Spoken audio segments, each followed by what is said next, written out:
Hello అండి. ఈరోజు వీడియోలో గుత్తి వంకాయ మసాలా కర్రీని చూపిస్తున్నాను. ముందుగా వంకాయల్ని ఇలా 4 సైడ్స్‌గా కట్ చేసుకొని తీసుకోవాలి. మసాలా కోసం గసాలు, ధనియాలు, జీలకర్ర, యాలక్కాయలు, లవంగాలు, దాల్చిన చెక్క వేసుకొని మెత్తని పేస్ట్‌లా గ్రైండ్ చేసుకోవాలి. దీనిని ఒక బౌల్‌లో వేసుకొని అల్లం వెల్లుల్లి పేస్ట్, ఉప్పు, కారం వేసుకొని బాగా మిక్స్ చేసుకొని మనం కట్ చేసి పెట్టుకున్న వంకాయల్లోకి దీనిని స్టఫ్‌గా పెట్టుకోవాలి.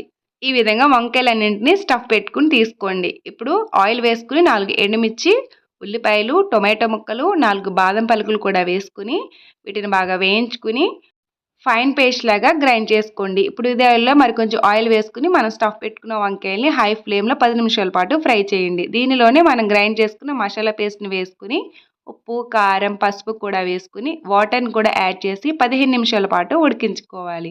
అంతే, గుమగుమలాడే గుత్తి వంకాయ కూర రెడీ. నచ్చితే లైక్ చేయండి, షేర్ చేయండి, ఫాలో చేయండి.